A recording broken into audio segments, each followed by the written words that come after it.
Thank you so much, Sir Sherman Gamboa. And now we hear from Miss Anna Amistoso for your question. Thank you so much. Hello, good afternoon. First of all, I wanna congratulate yung Kapinpin Brothers kasi last week lang, di ba, sa KMJS, yung bahay, yung new house ninyo. So, for my question is, what is your future projects? Kasi for sure, meron na kayong mga ano yan. Can you share your future projects? Yung mga pwede niyong sabihin. Ah, Siguro yung mga pwede lang namin sabihin so far is that yung mga events na gagawin namin for corporate and also for the aspiring content creator. Corporate side is katulad nga nun, we are opening our doors for the business owners. Katulad nung sabi ni Sir kanina, the owner of X Project, na nagkakaroon siya ng struggle sa pag-handle ng kanyang social media accounts. So we are opening our events for social media for business para sa mga business owners na gustong matuto na i-maximize yung potential ng kanilang social media platforms, kung paano mag-run ng ads, kung paano mag-create ng mga creatives, and everything na kailangan sa social media. So, yan yung isa sa mga services namin. And also, for the aspiring content creators and existing content creator, marami kasi gustong makahalubilo yung mga idols nila. And gusto silang makausap. For example, for sure, yung iba din content creators dito, gusto nyo magtanong kay Kevin, paano siya nagsimula, paano yung naging process niya sa paggawa ng mga contents. So walang avenue para sa ganun. Katulad nito, yung iba ngayon lang sila nagkita. So as part of Creative Services, magkakaroon kami ng event na andun yung mga idols na content creator and sila naman yung mag-share ng knowledge and experience nila as well as yung expertise nila sa paggagawa ng mga contents. And also, nagsimula na tayo sa Creativity Award. So looking forward to other awarding ceremonies para dun sa mga recognitions ng ibang mga content creator talents natin na makaka-hit pa ng ibang emblems or ng competition ng 1 million followers. And also, isa pa, very important, just end of last year, nagkaroon kami ng opportunity to especially as yung ating creativity team, na ma-expose kami sa isang particular movie last Metro Manila Film Festival. And we are very honored na nabigyan kami ng chance to connect with that particular producer and that particular movie. So, hindi ko siya mag-discuss fully, but hopefully we are looking forward to do this kind of yun na yun, na mailalaban natin for next year, na pool of content creators naman yung bida. So looking forward to that po. Yes po. Thank you ma'am for that question.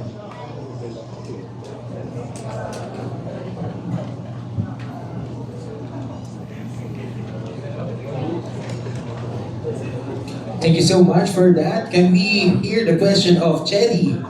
Miss Chelly Grace, are you here, Chelly? Yes, thank you so much. Hello everyone. Congrats. Thank you. Aside from the content creators, do you have plans to get a big artist? Sorry? Aside from the content creators, do you have plans to get a big artist, celebrities in your company as well? Okay, thank you ma'am.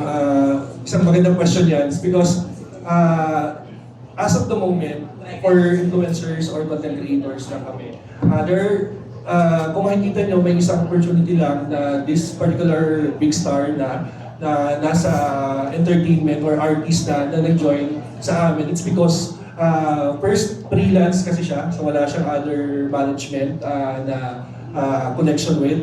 And also, nasa ibang bansa siya, doing contents, family contents.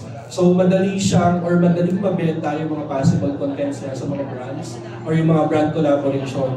So, siguro for now, our priority is for content creators or for the influencers. Hindi ko pa nakikita na mag-handle kami ng mga big artists because I want to give that opportunity sa mga talent or artist management na I want to focus especially dun sa mga content creators because I know, naniniwala ako yung power ng mga bagong content creators ngayon, sobrang malaki yung mai-improve or mabibigay sa industry natin.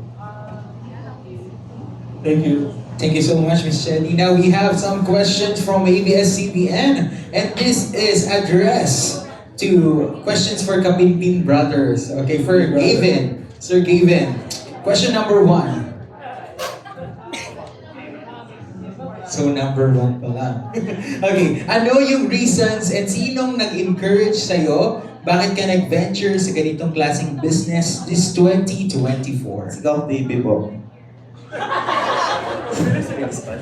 Ayun lang po, si Gong TV lang, tsaka tatay ko, tsaka pamilya ko. Yan po, dalawa lang. Pamilya ko, tsaka si Gong TV.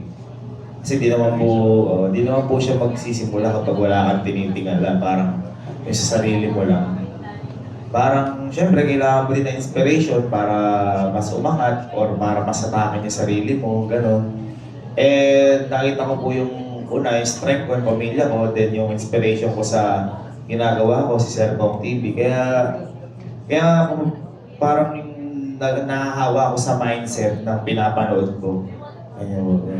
Kasi That's very beautiful. Okay, for your second question. Dami question. si Sir naman parang... Uy, inutusan lang ako, sir. Nagsimula lang sa simpleng home videos ang ginagawa nyo. Now, million views and followers. How do you feel? Nararamdaman nyo ba na popular na kayo? And ano yung tips mo to become a successful influencer? Sa popular po, parang di pa rin kami sanay. Kasi hindi namin tinitingnan yung sarili namin. Madalas pa rin kami kumakain sa karinderya.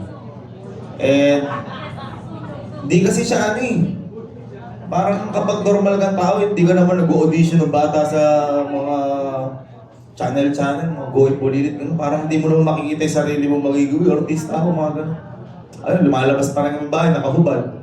Parang gano'n. Kaya feeling ko sa popular, parang hindi pa rin. Kasi ano pa rin kami na parang di pa kami sanay, lalo na ako. So, introvert ako pag di ko kakilala. Di ko alam kung paano makikisalamuha sa una.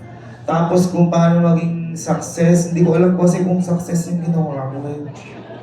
Parang kasi, pagaguhan kasi. Nung una nga po, parang iniisip ko, tutuloy ko ba ito, matatanggal yung lisensya ko sa pagka-teacher. Lahat na, pinagluloko ko, lahat. Kaya parang, siguro po wala siyang tips para maging success. Siguro kung ano lang yung sarili nyo, pakita nyo lang. And, ang pinakamaganda lang po kasi dyan, kapag nagsimula kayo, magsimula kayo. Parang, hindi kasi mangyayari isang bagay hanggat wala kayong ginagawa. 2012 pa lang po, nag-YouTube na ako. Wala namang nanonood, pero wala naman ako pakialam kasi ako din yung nanonood ng sarili ko. Nakakatawa. Ayun, ako lang yung nanonood ng video ko, pero masaya ako dahil nag-upload ako. Feeling ko kasi after 1 year, iba na yung buhay ko nun. Then, upload lang ako ng upload. Tapos, nangyari nung bago ko mag-teacher, nag-upload pa rin ako, pero wala talaga siyang kwenta. Tapos, naging teacher ako, nag-upload ako ng mga Vines. Ang una kong followers, mga estudyante ko. Tapos, ayun, nadagdagan. Bago mamatay yung tatay namin, nadagdagan. Tapos, magtataka ka, kaya sabi ko po sa inyo lahat ng video may kwenta eh. Magtataka ka, lahat ng pinagdaanan po namin na video na yun na sinasabi kong walang kwenta. Bakit ngayon may nanonood nung nakilala kami? It's not about the... Wow! hindi po siya tungkol kung ano yung parang tawag dito, content mo kung maganda o hindi. Ay, paano yan? Dapat hindi siya tungkol kung gaano ka layo ni narating mo. Kasi ang titingnan ng tao yung success mo, hindi naman titingnan kung paano ka naghihirap eh. Diba?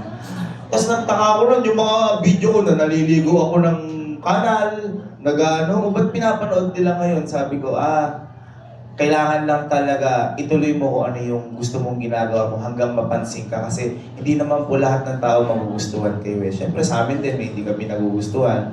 May hindi sa amin nagugustuhan. Ang kailangan mo lang gawin, ano yung pinaka-the best way mo para magustuhan ka ng tao? Ipilit mo ng ipilit, and huwag kang magpakitang tao para maabot mo lahat yung pangarap mo. Kaya kung papasin niyo po sa amin, kung ano yung napapanood niyo sa vlog, ganon-ganon din po kami. Hindi rin po kami mabili ng kung ano-ano kahit yung sa mga damit. Hindi kami makabili brief, hindi kami makabili bagong shorts kasi ayaw namin habulin yung sarili namin sa mga magagandang outfit kasi papahirapan namin sarili namin sumabay sa magaganda. Uy, aesthetic yung suot niya parang. O, tapos, pipilitin namin yung sarili namin maging ganda, hindi naman kami ganun. Kaya pagpasensyahan nyo na po yung mga minsan damit namin, hindi namin nakikita butas. Ganyan kasi yun po kami and hindi po namin mababago sa sarili namin yun. Piling ko habang buhay dahil dito po kami pinalaki, tumira kami sa subdivision, walang nangyari sa amin maganda. Pinalayas kami, hindi charot lang. Nagalit yung mga kapitbahay sa amin doon kasi magulo po kami. Doon po pala kami sa mga may badyoke, ganyan. Kaya kung ano lang po kayo, pakita nyo lang po, yun po yung pinaka-key sa success and hintayin nyo lang po yung tamang opportunity. Kapag dumating na po sa inyo yun, i-grab nyo. Proud na proud, ito lang po yung proud na proud po ako sabihin sa inyo. Mula po, 3 taon na ako nagbablog. 2 linggo pa lang po yung pahinga ko at yung 2 linggo po na yun, namatay pa yung tatay ko at lola ko. Kaya po yung buong first year to 3rd year po na yun, araw-araw po may vlogs po kami. Yung po yung pagmamalaki ko po na success po namin. Very well said. Last Alam ko question. hindi ka ready. Okay, we have last question from Mr. Josh Mercado of ABS-CBN. Anong goals para sa iyo ba yan, Sir Gavin? Anong goals ninyo magkakapatid this 2024? Opening for travels or future collaboration? Ano yung mga goals ninyo? Ang goals po siguro namin, maging stable po kami lahat. Makapagpatayo pa ulit kami ng marami.